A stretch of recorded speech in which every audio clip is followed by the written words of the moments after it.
Rain lashed against the windows. Sarah typed furiously, her focus glued to the bright screen. Outside, the city slept, oblivious to her late-night toil. She was the last one left in the office, a familiar loneliness settling around her like a shroud. A low rumble of thunder echoed in the distance. It would be a long walk to the subway. Sarah stretched, her back stiff from hours, hunched over her keyboard. She glanced at the clock, almost midnight. A shiver ran down her spine, a prickle of unease she couldn't quite place. Maybe it was the storm, or maybe the eerie silence of the empty office. Whatever it was, it sent a wave of goosebumps along her arms. Sarah decided to make one last cup of coffee, a caffeine boost, before braving the storm. As she turned from the coffee machine, she saw it, a flicker of movement out of the corner of her eye. It was just a shadow, she told herself, playing tricks in the dim light, but her heart began to pound in her chest. Back at her desk, Sarah tried to shake off the unsettling feeling. She picked up her phone to find a news update or maybe lose herself in a silly game. That's when she saw it. A message from an unknown number, stark and chilling against the bright screen. "I'm watching you."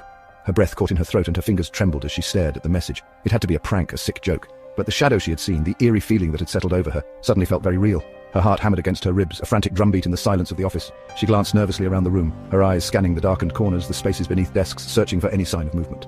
Suddenly, the office seemed colder, the air thick with an unseen menace.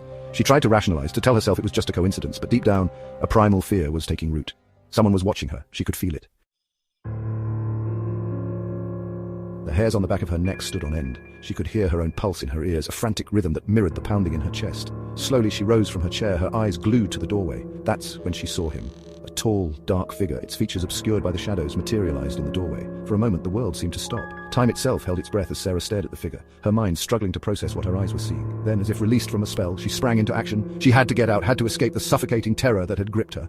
She scrambled towards the door, her hand reaching for the handle, but it wouldn't budge. It was locked. Panic surged through her, raw and consuming. She rattled the handle, her breath coming in short, panicked gasps. She was trapped. Another text message. Her hand trembled as she read the words that seemed to burn themselves into her brain. "Look behind you!" Terror, cold and paralyzing, rooted her to the spot. She couldn't move, couldn't breathe. Slowly she turned, her eyes widening in horror as they met the figures. It was closer now, its face still shrouded in darkness, but she could sense its eyes boring into her. A low, guttural voice, devoid of any human warmth, slithered from the figure. "You're mine now." And then everything went black.